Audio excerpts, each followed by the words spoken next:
আপনাদের স্বাগত।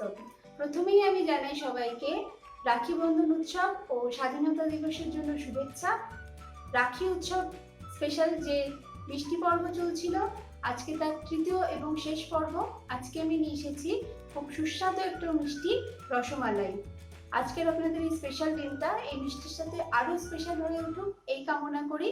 আর আমার ভিডিওটা যদি আপনাদের ভালো লাগে অবশ্যই শেয়ার করবেন, লাইক করবেন, আর প্লিজ আমার চ্যানেলটাও সাবস্ক্রাইব করবেন তার সাথে। চলুন দেখে নিই কি করে আমি বানাচ্ছি রসমালাই। ক্ষীরমালাই বা রসমালাই বানানোর জন্য আমি নিয়ে নিয়েছি, প্রথমে আমার লাগছে ছানা। আমি 1 লিটার দুধের ছানা তৈরি করে নিয়েছি। আমি ছানাটা বাড়িতেই বানিয়েছি। আপনারা প্রয়োজন হলে কিনে নিতে পারেন, বা বাড়িতে যদি কেউ ছানা বানাতে যান তাহলে আমার ডেসক্রিপশনে দেওয়া লিঙ্কটা দেখে নেবেন। সেটাতে আমি দেখিয়ে দিয়েছি বাড়িতে কিভাবে খুব ভালোভাবে সফট ছানা তৈরি করা যায়, কারণ মিষ্টি বানানোর জন্য ছানাটা খুব সফট হওয়া ভীষণ দরকার।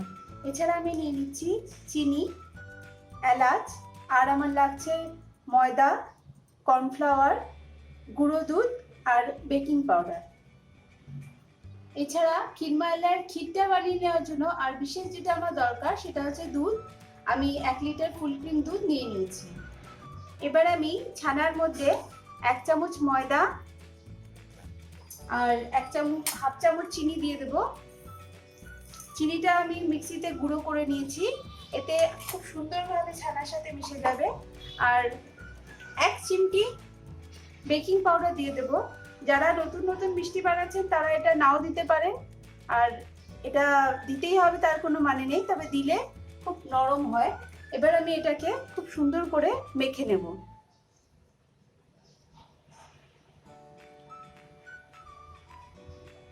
দশ মিনিট মতো এটাকে আমাকে মাখতে হবে, যাতে খুব সুন্দরভাবে এগুলো মিশে যায়।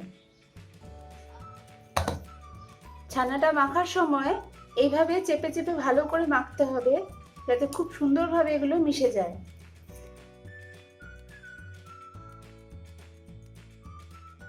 এইভাবে প্রায় 10 মিনিট মতন মাখা হয়ে গেলে এটা দেখবেন খুব নরম হয়ে গেছে, আর এরকম আর থালার মধ্যে লেগে থাকবে না, খুব সুন্দর করে থালা থেকে উঠে আসছে।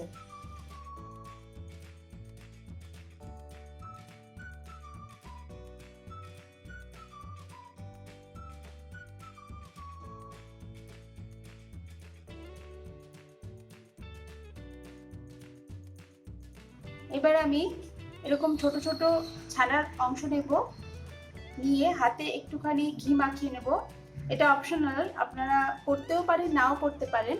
করে এইভাবে আস্তে আস্তে ছোট ছোট বল বানিয়ে নেব। এগুলো খুবই ছোট করব, কারণ এগুলো যখন আমি রসে ফোটাবো তখন এগুলো কিন্তু সাইজে বড় হয়ে যাবে।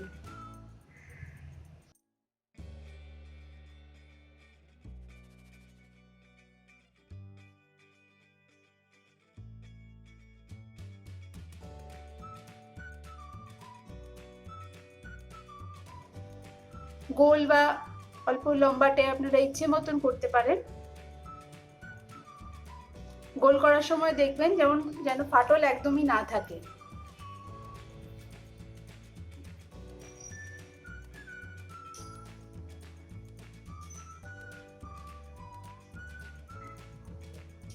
দেখতে পাচ্ছেন ফাটল কিন্তু থাকবে না। ছানার গোলগুলো করার সাথে সাথে আমি এক সাইডে চিনির রসটাও বানিয়ে নেব, কারণ গোলগুলো করা হয়ে গেলে তারপরে যদি আমি চিনির রসটা বানাতে যাই তাহলে গোলগুলো শুকিয়ে যেতে পারে। সেই জন্য এটা করার সাথে সাথে আমি এক সাইডে চিনির রসটাও বানিয়ে নিচ্ছি। এবার আমি চিনির রসটা বানিয়ে নেব। চিনির রস বানানোর জন্য আমি এখানে 4 কাপ জল দিয়ে দেব। কড়াইয়ের মধ্যে আমি 4 কাপ জল দিয়ে নিলাম।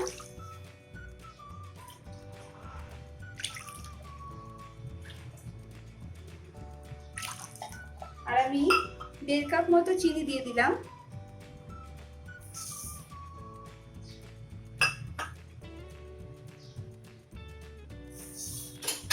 এবার এটাকে আমি খুব ভালো করে যাতে মিশে যায় চিনিটা জলের মধ্যে, সেটা আমি দেখব।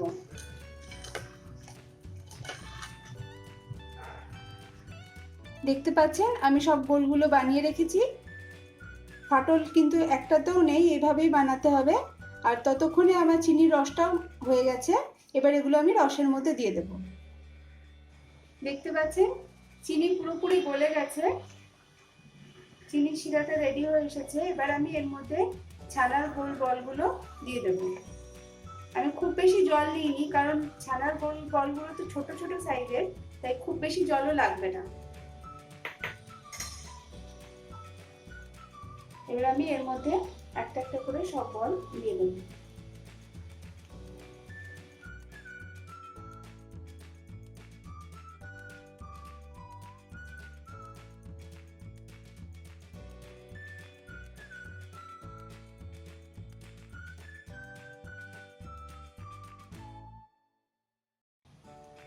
এইভাবে হাই ফ্লেমে 5 থেকে 6 মিনিট প্রথমে আমি এটাকে ফুটিয়ে নেব। এই 5 মিনিট ফোটার সময় আমি এটাকে ঢাকনা দিয়ে ঢেকে রাখবো। ওটা ফুটতে ফুটতে আমি একটা কাপের মধ্যে হাফ কাপ জল নিয়েছি, নিয়ে হাফ চামচ ময়দা, এটা খুব ভালো করে আমি মিশিয়ে দেব। এটা আমি দেব ওই চিনি শিরার মধ্যে। এটাকে ফোম ক্রিয়েট বা ঝাঁক তৈরি করা বলা হয়। এটা দিলে ওপরে খুব সুন্দর একটা ফ্যানার তৈরি হবে। ফ্যানার লেয়ারের মধ্যে গোল্লাগুলো খুব সুন্দর করে পাক হয়, খুব সুন্দর রান্না হয় আর নরম হয়ে যায়। এটা আমি 5-6 মিনিট পরে এটাকে দেব। দেখতে পাচ্ছেন এটা যেন একদম ভালোভাবে মিশে যায়। 5 মিনিট হয়ে গেছে, ঢাকনাটা আমি খুলে দিলাম। দেখতে পাচ্ছেন অলরেডি গোল্লাগুলো প্রায় ডবল হয়ে গেছে। এবার আমি এর মধ্যে ময়দা যে জলে গুলিয়ে রেখেছিলাম সেটা আমি দিয়ে দেব। দিয়ে আরো 15 মিনিট এটাকে আমি রসের মধ্যে ফুটতে দেব। আঁচটা কিন্তু এই সময় ফুলই থাকবে। দেখতে পাচ্ছেন উপরে ফ্যানার মতো একটা লেয়ার এসেছে, এটাকেই ঝাঁক তৈরি করা বলে। গোল্লাগুলো পুরো ওপর থেকে নিচে থেকে খুব ভালোভাবে এগুলো সেদ্ধ হয়ে যাবে। এভাবে আমি আরো 15 মিনিট এটাকে ফুটতে দেব। খুব বেশি ফেনা হয়ে গেলে আস্তে আস্তে এগুলো নাড়িয়ে দেবেন, যাতে এটা কড়াই থেকে ওপরে উঠে না আসে। 15 মিনিট হয়ে গেছে।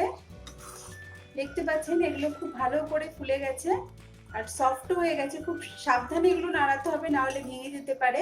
এবার আমি গ্যাসটাকে বন্ধ করে দিলাম, দিয়ে এটাকে ঠান্ডা করতে দেব। অনেক সময় মিষ্টির দোকানে হয় ওরা এইটা নামিয়ে ঠান্ডা অন্য আরেকটা শিরার মধ্যে দেয়, কিন্তু আমি বাড়িতে করছি, আলাদা করে শিরা তৈরি করিনি। এটাকে এইভাবে মাঝে মধ্যে নেড়ে দেবো যাতে আস্তে আস্তে ঠান্ডা হয়ে যায়। আর খুব সাবধানে এগুলো হাত দিতে হবে যাতে কোনোভাবে ভেঙে না যায়। আমি ছানার গোলাগুলো ঠান্ডা হতে দিয়েছি রসের মধ্যে। এবার আমি ততক্ষণে ক্ষীরটা তৈরি করে নেব। তার জন্য আমি একটা কড়াইয়ের মধ্যে 1 লিটার দুধ নিয়ে নিয়েছি। এবার আমি এর মধ্যে হাফ কাপ গুঁড়ো দুধ মিশিয়ে দেব। আমি কিন্তু গ্যাসটা এখনো অন করিনি, প্রথমেই আমি ঠান্ডা দুধের মধ্যে এটাকে মিশিয়ে দিলাম।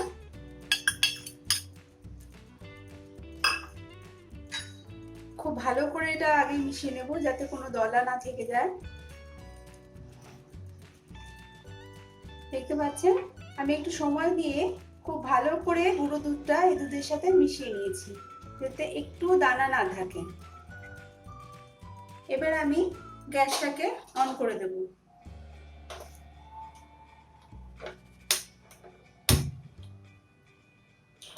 এইভাবে আমাকে দুধটা জাল দিতে হবে যতক্ষণ না দুধটা অর্ধেক হয়ে যায়। জাল দেওয়ার সময় খেয়াল রাখতে হবে দুধটা নিচে লেগেও জানা যায় আর উপরে সরও না পড়ে, তাই প্রায় কন্টিনিউ এটাকে এভাবে নাড়িয়ে যেতে হবে যতক্ষণ না দুধটা অর্ধেক হয়ে যাচ্ছে। দুধটা জাল দেওয়ার সময় কিন্তু কন্টিনিউ নেড়ে যেতে হবে যাতে কোনোভাবেই দুধটা উতলে না যায় বা তলায় লেগে না যায় বা সরও না জমে। এভাবে আস্তে আস্তে প্রায় দুধটাকে অর্ধেক করে নিয়ে আসতে হবে। দেখতে পাচ্ছেন দুধটা প্রায় অর্ধেক হয়ে গেছে। এবার আমি এর মধ্যে হাফ কাপ চিনি দিয়ে দেব। চিনিটাকেও আমি ভালো করে দুধের সাথে মিশে যেতে দেব।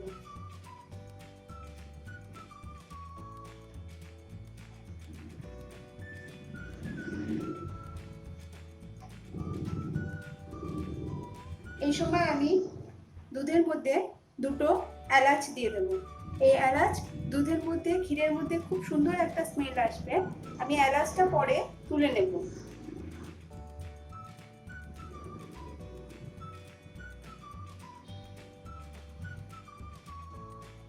এবার আমি একটা কাপের মধ্যে হাফ কাপ জল নিয়েছি, তার মধ্যে খুবই সামান্য পরিমাণ কর্নফ্লাওয়ার দিচ্ছি, হাফ চামচেরও কম, খুবই সামান্য পরিমাণের দিয়ে এটাকে আমি জলের মধ্যে ভালো করে গুলে নিলাম।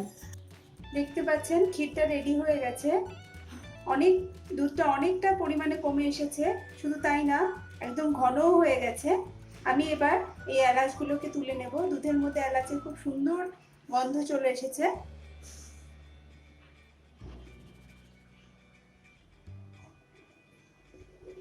এবার আমি কর্নফ্লাওয়ার মেশানো জলটা এর মধ্যে দিয়ে দেব। খুবই কম পরিমাণে কর্নফ্লাওয়ার নিয়েছি আমি। এতে দুধটা একদম থকথকে হয়ে যাবে না, শুধু একটু এর গাঢ়টা একটু বেড়ে যাবে। এটা আমি মিশিয়ে দিলাম।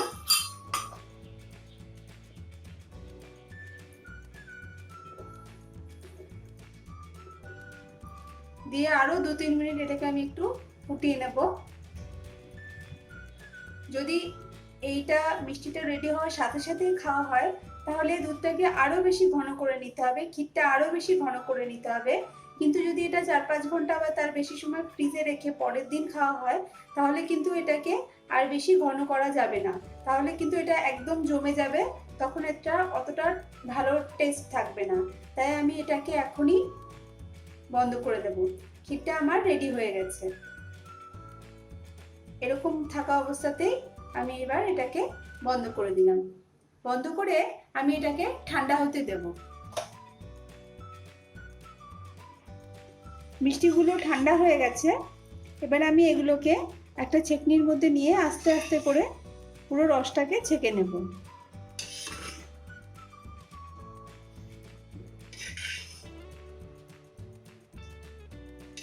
এগুলো খুবই সফট, তাই খুব আস্তে আস্তে করতে হবে যাতে ভেঙে না যায়।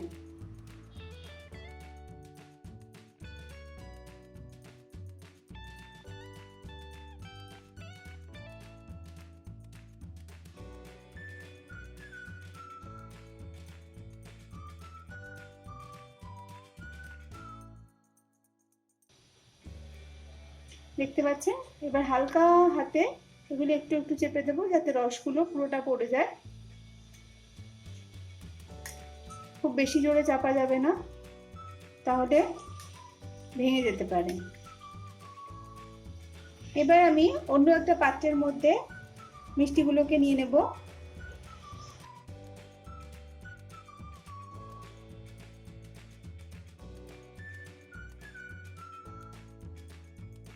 এবার আমি এর মধ্যে ক্ষীরটাকেও ঢেলে দেব।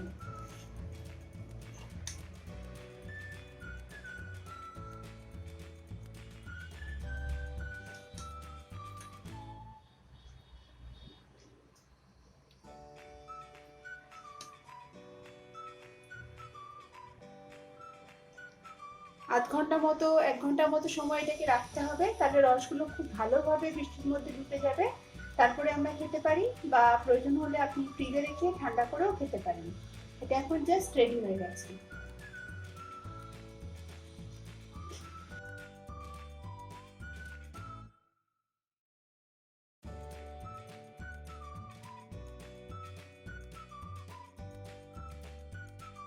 তো বন্ধুরা, রসমালাইয়ের রেসিপিটা আপনাদের কেমন লাগলো? আপনাদের মতামত অবশ্যই কমেন্ট বক্সে লিখে আমাকে জানাবেন। আর যারা এখনো পর্যন্ত আমার চ্যানেলটা সাবস্ক্রাইব করেননি, প্লিজ মনে করে সাবস্ক্রাইব করে নেবেন। নেক্সট সেশনে আবার নতুন কোনো স্পেশাল মেনু নিয়ে আমি আবার আসছি। নমস্কার।